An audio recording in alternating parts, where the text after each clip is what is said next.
Welcome to the Thinklings podcast, a conversation where good thoughts help renew the mind with the Word of God.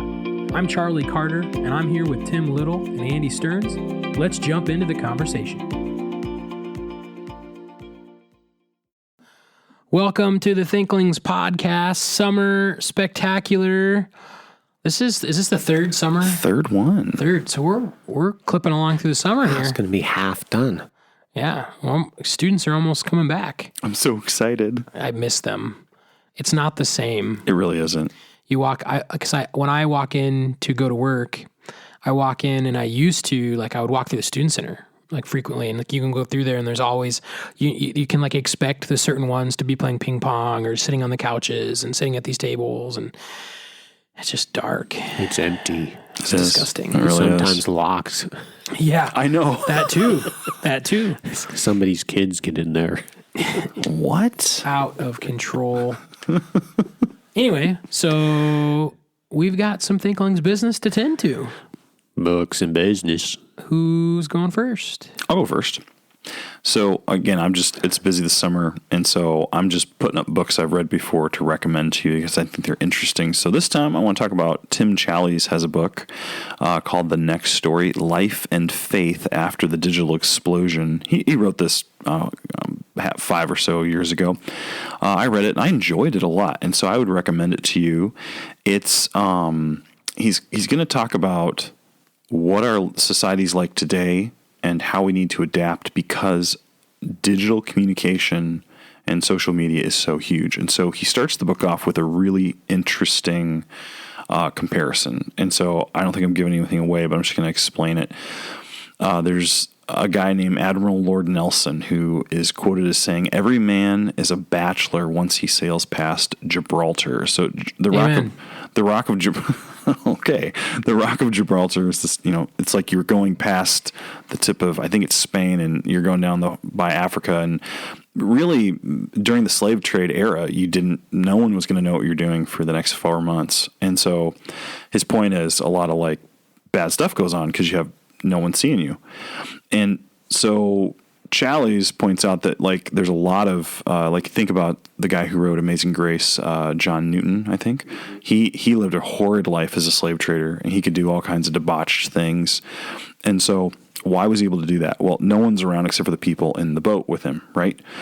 And so he compares that, Challies does, to a traditional small town community that was really closely knit. It's possible that some people in those small towns wouldn't ever travel much further than maybe 1 or 2 towns away their whole life. And the town's really small. You know a lot of people. Whatever you do is sort of known. It's like you're all kind of living in a fishbowl. And he said that there's a built-in level of accountability when you have a fishbowl existence than when you're off on the seas. And so you can kind of see that where small towns provide that sort of a structure and a community. And so he says this, and I think that I'm going to read a quote of him making the point. He says, in many years of thinking and writing about issues related to digital living, I don't know that I found a better illustration than this of the challenge we face as we ponder life after the digital explosion. Today, in our digital world, we spend much of our lives beyond Gibraltar, beyond accountability, through visibility, able to say and do and look at and enjoy whatever our hearts desire. Yet for all the freedom that it brings us, it can also bring us into captivity. And so he's going to go on and talk about every aspect he can think of with the digital explosion. So quick example, he talks about, I think a lot of times you think of digital problems, you think of pornography, but he's actually talking about all kinds of stuff. So here he's just talking about communication. And so he quotes Proverbs 10:19, when words are many, transgression is not lacking, but whoever restrains his lips is prudent. And he says, if you think about that, in Solomon's day, who's listening to you? Well, it's just other physical people. And so he's like, now you can get on Twitter and you can blast whatever you want everywhere. You can say it on social media or Instagram or whatever. And So he says, we don't need to dip far into the pages of Scripture to learn the potential blessings and dangers that we face in this age of pervasive communication. The Bible bursts with exhortations and commands to guide us in the way we use our words. It tells us time and time again that speech is a responsibility. Words can be used to build up or to destroy, to encourage or devastate, to bring joy or to bring pain. And so I really appreciated the book because he thinks about the issue of online existence beyond just sexual lust and temptation. He talks about it in all the facets, because maybe you don't look at porn, but maybe you're a total jerk on social media, or maybe you say things on social media you'd never say to someone's face if you're looking them in the eye. Well, he brings up a lot of these, and I thought it was very profitable. It's also an easy read. This is not a hard book, so I give it a 4 on the Thinklings goodness scale, and I think that's a really good rating. I appreciate the book. A 4. Yeah. I thought you'd put it higher, but that's fine. Well, I think it's a good book, and I think you need to read it, and it's probably good to go back to again and again. I was about to say 5. Maybe I should say 5, because I think that was my gut reaction was 5. So I'll go for 5. I'll redact that. I have not read it, so. Just to clarify, my amen from earlier, it's not amening the debauchery of bachelors on their way to Africa. Just to That's good. We I think appreciate that context would clarification. assume that, but just so we're all on the same page.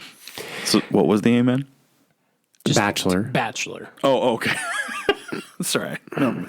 Okay, so my books and business is Preaching Christ from the Old Testament by Sidney Greidanus. I don't know if I said the last name correctly, but whatever. That is what Dr. Dan told me it is, so he cannot be wrong. Nope. So I did not have very high expectations for this book, and I am not done with it, by the way. I've only made it through like the first 100 pages or so, but so far I've actually been more impressed than I expected. Preaching Christ in the Old Testament is a common Christological interpretation. I see pastors and popular writers to twist the Old Testament and force a Christological interpretation that's not really there. And Greidanus is actually speaking against that on several occasions. For example, well-known preacher Charles Haddon Spurgeon was okay with Christologizing the Old Testament, and you had to find Jesus there somewhere, and sometimes even just spiritualizing the text and allegorizing it. He would speak against some preachers.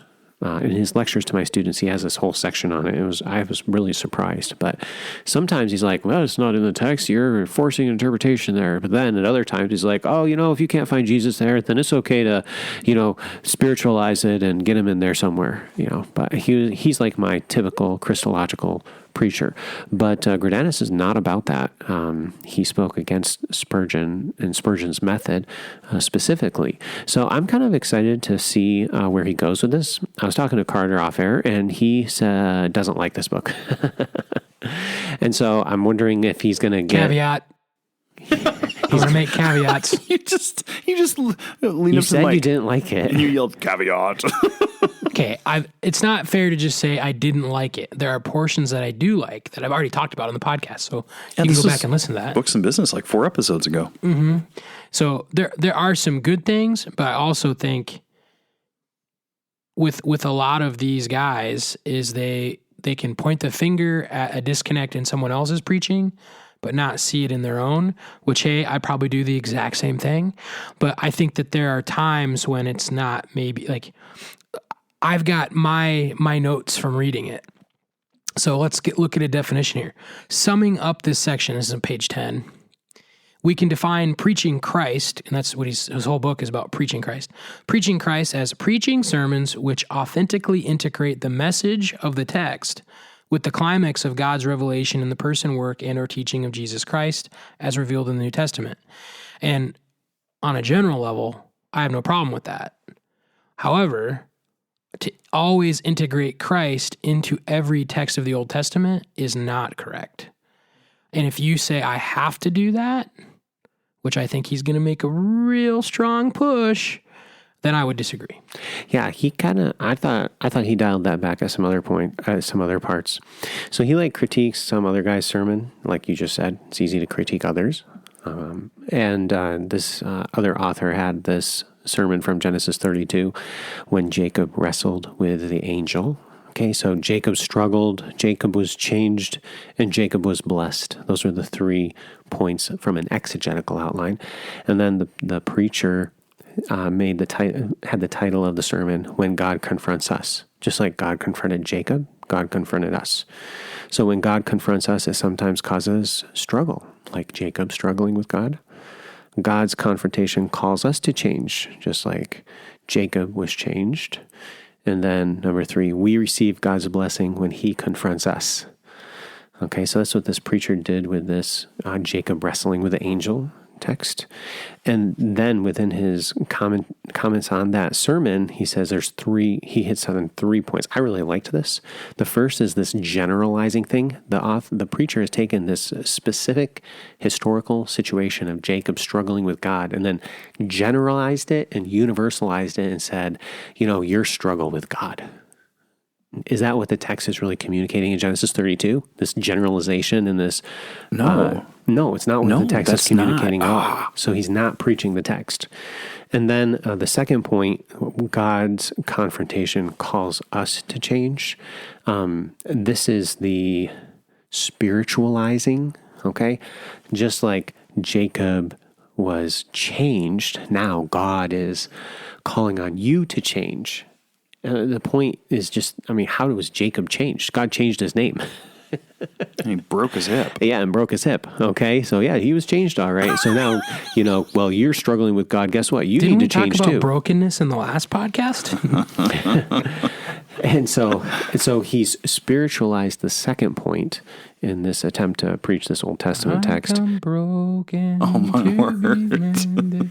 I'm sorry, I'm off the rails here. And then the third point, we receive God's blessing when he confronts us. And what was this one? He had, this is like the redemptive historical literary context. Forced interpretation. I don't remember. But anyway, it's still not what the text is actually communicating. Amen. That's not the point of the passage. No. So preaching the Old Testament, especially narrative text, can be pretty challenging. I would strongly encourage you to take Hebrew and Hebrew Exegesis 1, where we work through this specifically. But there's my books and business. Grandanis, I'll see what I think about it as I read through it. And fun times. Did you have someone else? Yeah. How far are you? I don't know, like page 100 or something like that. I haven't gotten to chapter 5. I was trying to read through chapter 5 because that's where he gets into his actual method a little bit, and I didn't get there What yet. I think is really good about Grandanis is chapters 3 and 4, which is the historical walkthrough of hermeneutical and homiletical approaches of all these other guys. So he talks about patristic fathers. Patristic fathers. It's kind Luther, of like a Calvin, double down on the entire. But yeah, Luther, Calvin, Spurgeon. Like he gets into a lot of those guys and kind of. If I could summarize it, I would just say allegorical interpretation is bad. And I think he hits that really hard, and he gets into. So I think there's a lot of agreement here. We're not disagreeing with it. But here's another quote that I've got. This is on page 62. The point for contemporary preachers is this: if the Old Testament indeed witnesses to Christ, then we are faithful preachers only when we do justice to this dimension in our interpretation and preaching of the Old Testament.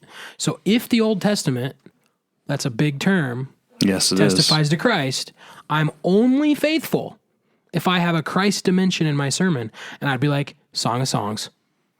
Oh, yeah. I always go to the Checkmate. song. Spurgeon allegorized it. They've all allegorized it. So what's really interesting is Grandanis also has, I don't know if he's doing a series or if he's just doing like particular books, but this is like his general overview, preaching Christ in the Old Testament.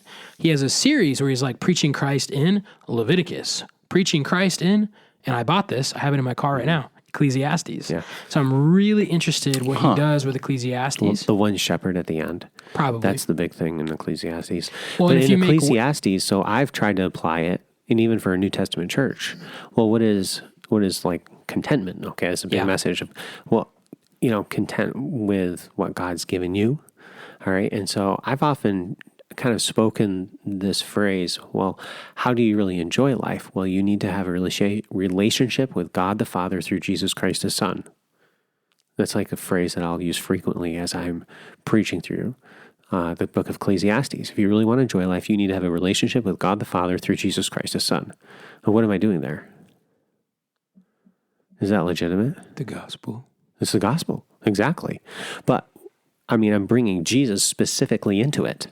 And I think you're okay to do that because the author of Ecclesiastes makes an exhortation to fear God, which would be a very similar Old Testament way of saying you need to believe in Jehovah.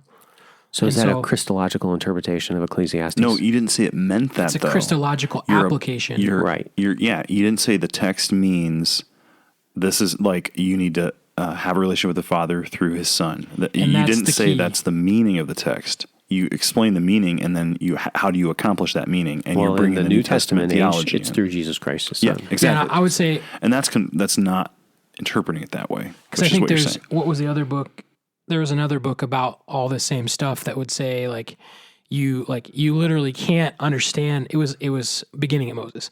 You cannot understand the Old Testament without an understanding of the New Testament. And I would say, big wrong. Big wrong.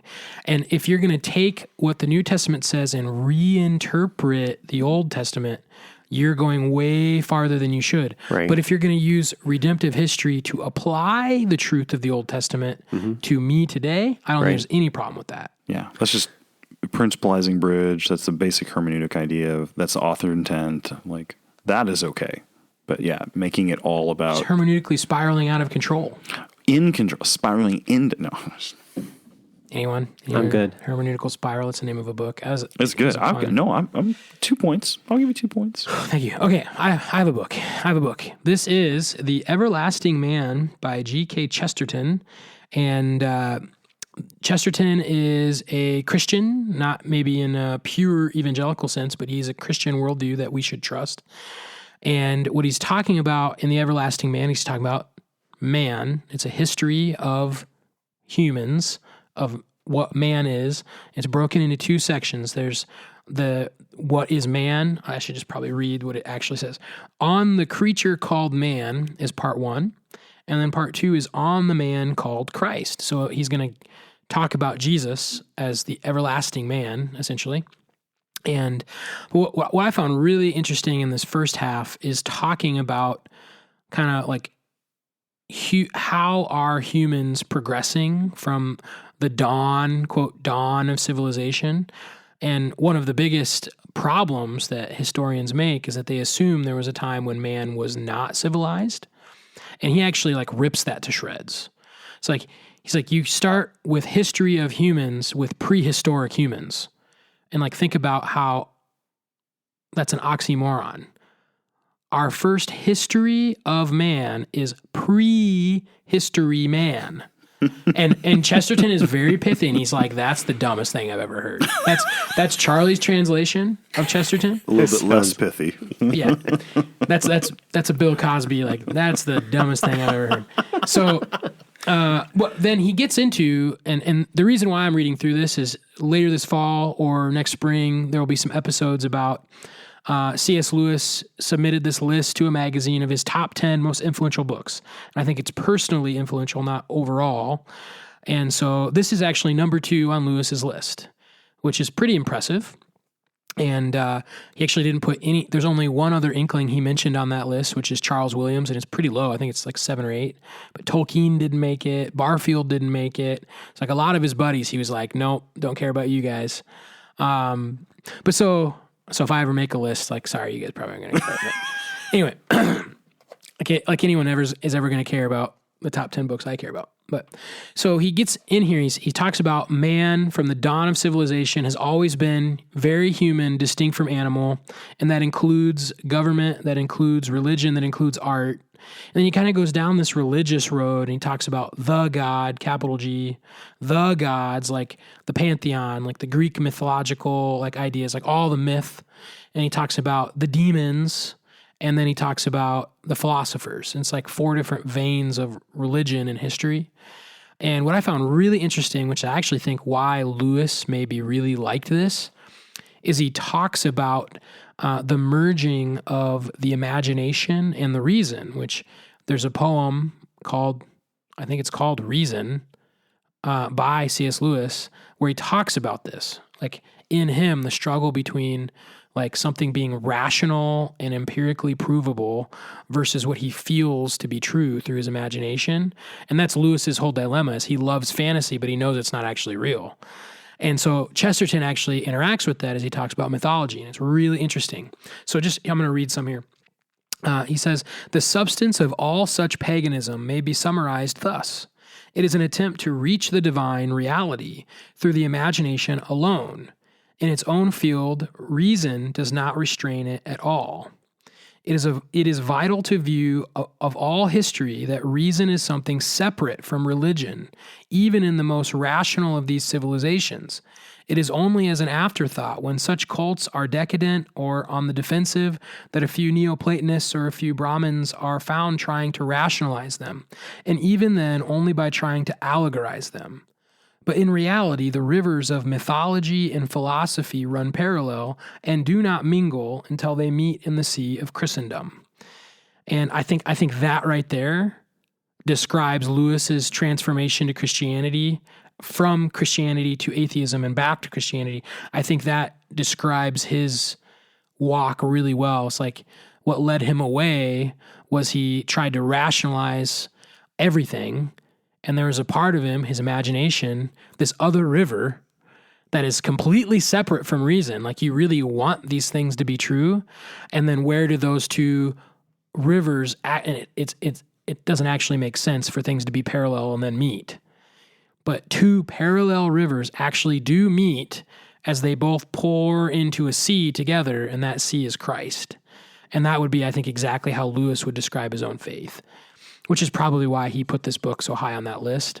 There's actually some other things here. I don't have time to talk about them, but I think there's a heavy influence in this book that you would see depicted in the last battle of the Narnia series, where he actually, really quickly, he makes comment about how all these pagan gods, they merged the pagan gods together, but there was never a religion that was like, what about the Jehovah Baal God? You know, like they never tried to match a god to Jehovah, like to muddle him down.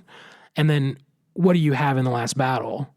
You have this pagan god, Tash, and at the end, there's this monkey and this donkey and all these other foreigners trying to get you to think that Tash and Aslan are one god together. And I think he got that from Chesterton. He's trying to depict it imaginatively. That's fascinating. But anyway, so it's a great book. It's really good.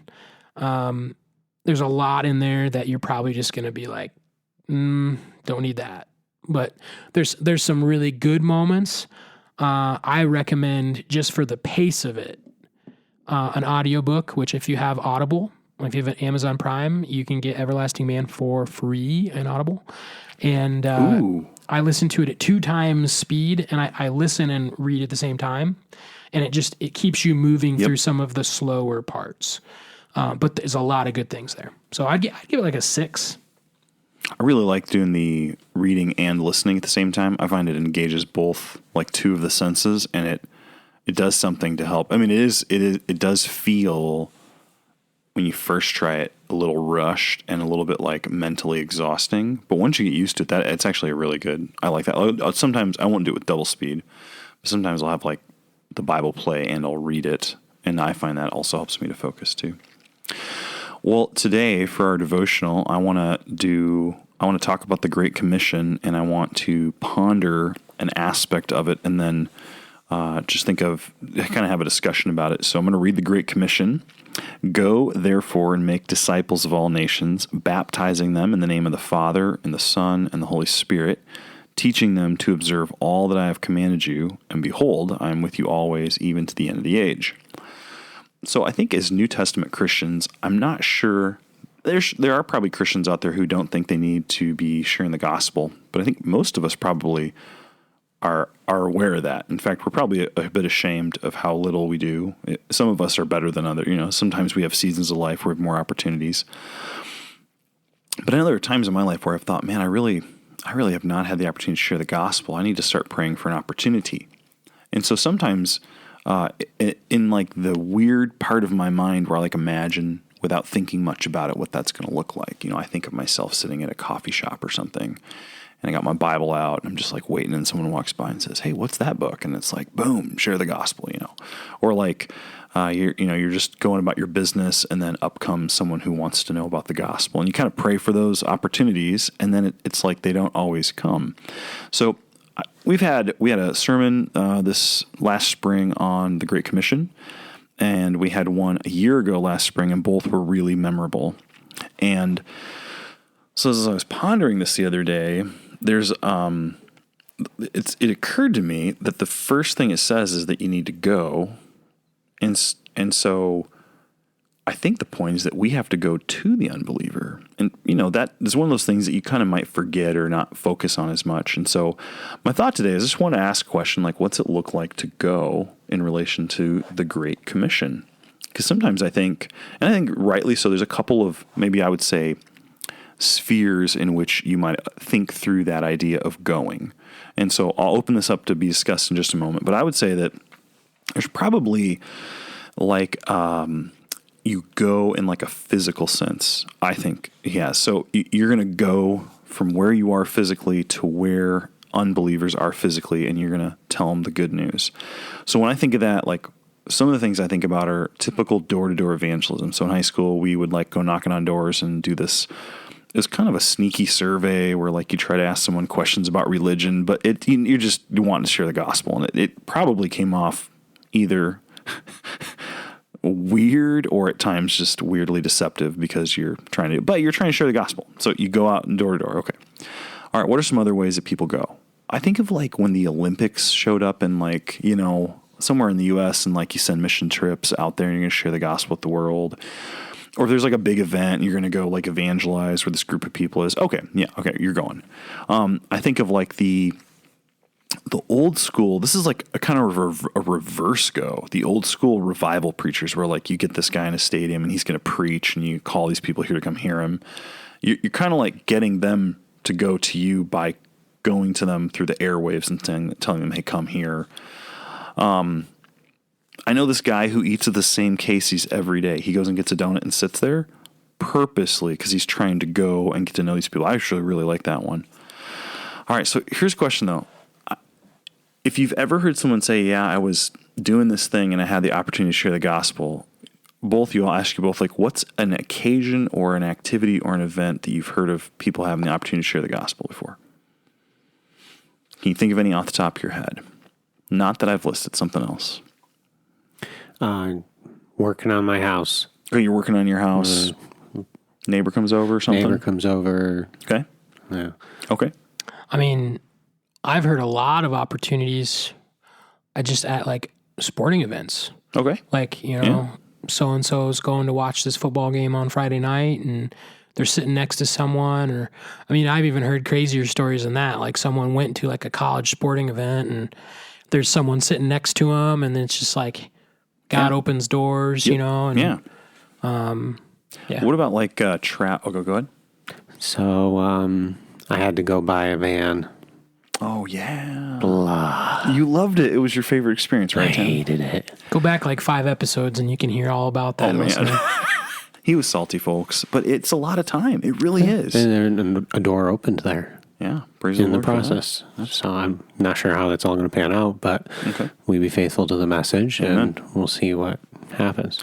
So have you ever heard this story of I was like flying across the country, and the person sat down next to me. We had like a 2-hour talk about the Bible. Have you ever heard someone give a testimony like that? Mm-hmm. Yes. Yeah. And does that seem like a common testimony you've heard before? Yes. Like I was thinking about this. Like how many times you heard someone said, I'm going on a plane, like I'm going on a flight. I've even heard preachers say, like, sometimes I just want to sit there and read and I don't want to share the gospel. And you can't. It's like the person's right there. You have 2 hours and you end up talking. And it dawned on me. I think the reason you have more opportunities in a situation like the flight on a long thing is you've literally gone and you're sitting right next to them for a long period of time. Charlie, the football game, it's the same thing. You're right there. So I think like part of this that Christ wants us to do is to physically go and be physically near people. So for me, I was thinking back, man, have I had a lot of opportunity to share the gospel? And if I haven't, I'm looking at my life and when am I even around unbelievers? Like, I think that's maybe something for us to think about.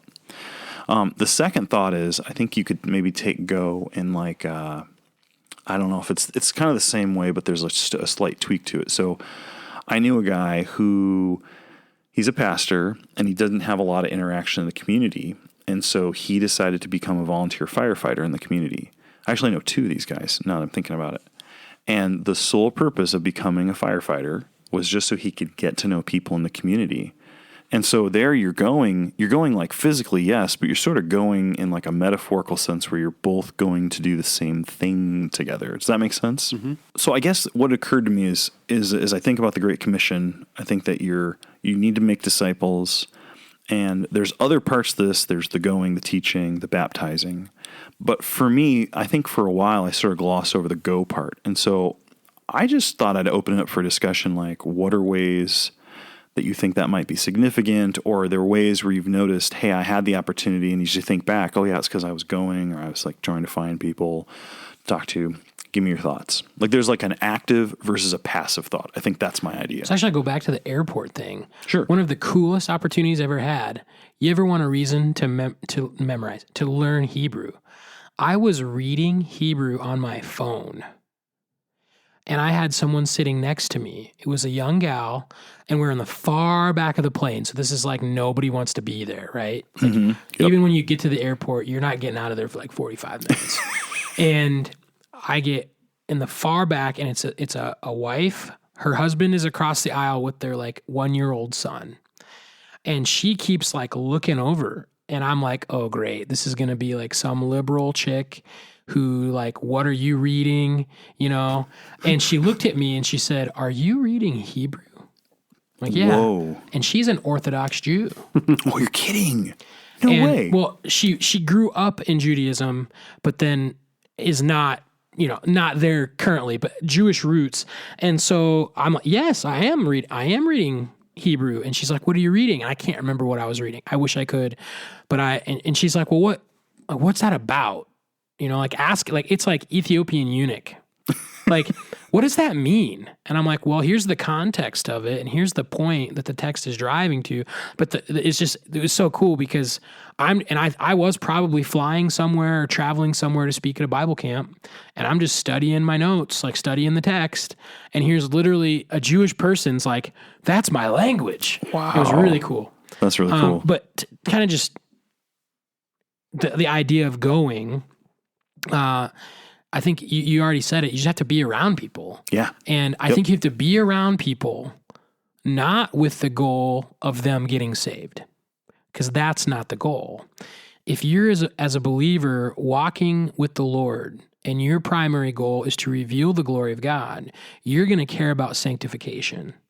And if you do that in a community where people see you being sanctified, they truly do see Christ. And over time, they're drawn to you. And this happened in Williamsburg. If you don't know why we reference Williamsburg, I pastored in a town, Williamsburg, about an hour and a half away. And there were silly things that I did in Williamsburg. Like, I know nothing about soccer, but I coached because I was like a warm body, coerced into doing this. And yeah, a warm body. Like, it's like second and third graders. I know nothing about soccer, and it's like, and I'm like, you know what, kids, you're gonna have fun.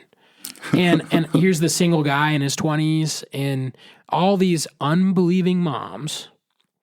At least, as much as it's up to me to know,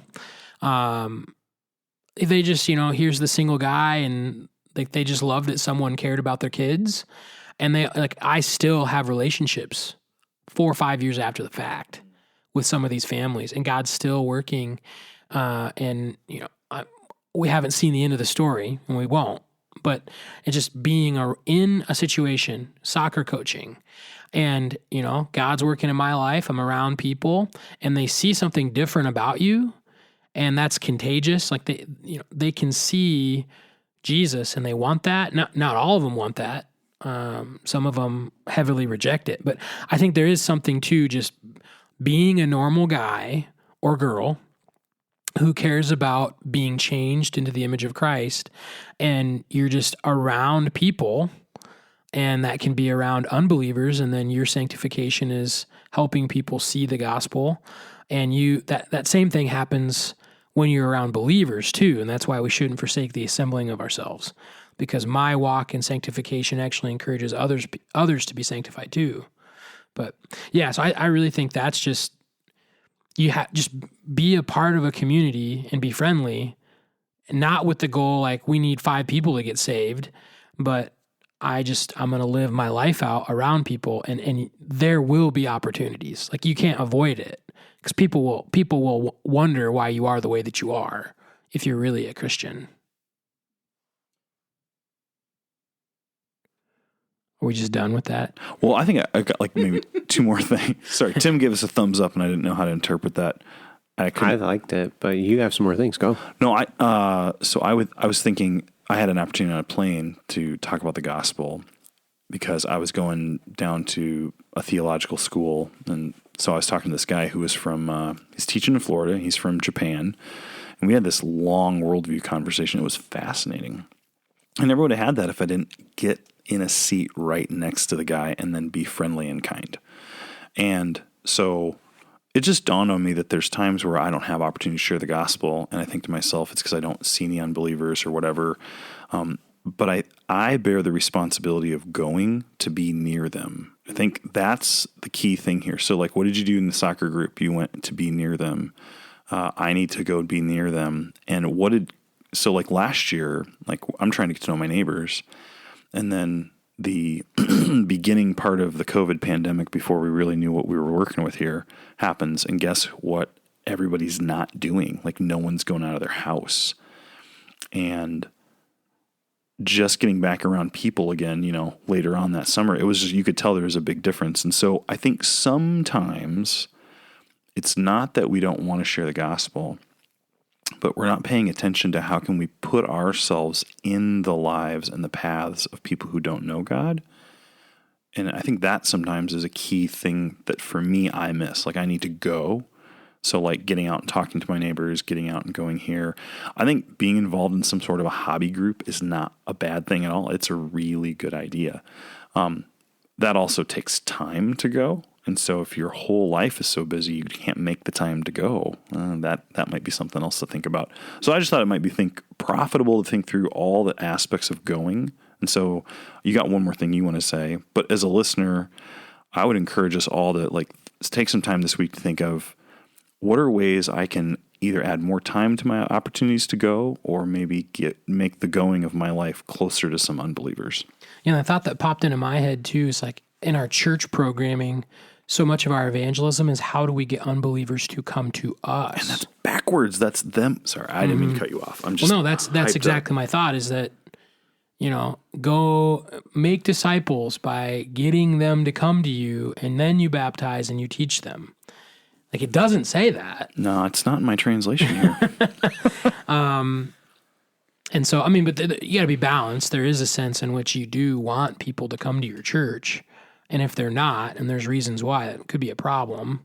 Hopefully it's because you are genuine in worship and they don't want to be around Jesus. Mm-hmm. Yeah. And if they're unbelievers and they're opposed, we shouldn't be surprised by that. It's because you're rude and unfriendly. That's a different story. My dad used to get so upset that unbelievers wouldn't come to church. He'd invite them to church and they wouldn't come. I'm like, Dad, that's exactly what you should expect. Yeah. Like the majority of people aren't going to come to church when you invite them. Like, you realize that, right? And he's like, but I want them to. Anyway, closing thoughts? Sounds good. No closing thoughts. Well, I would just say... Closing songs? No, we're not going to sing a song. Okay. I would just say this. I think sometimes we get ashamed that we don't share the gospel, and we think, man, I need to know what to do or whatever. Or you'll get a preacher come and they're getting in your face about it. And I would say that probably for me here, I'm encouraged because I need to be a disciple. I need to follow Jesus. And then in my following of Jesus, this is what you were just saying, Charlie, I need to go and be around unbelievers.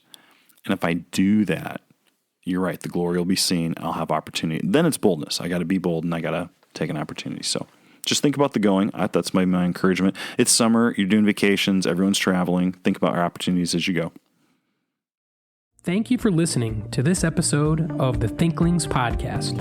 We would love to hear from you. If you have any feedback, suggestions, or potential topics that you'd like us to discuss, you can contact us through our email, thinklingspodcast@gmail.com. Remember, don't let this conversation end with this podcast. Read good books, talk about them with your friends, and always continue to cultivate your mind. See you next time on the Thinklings podcast.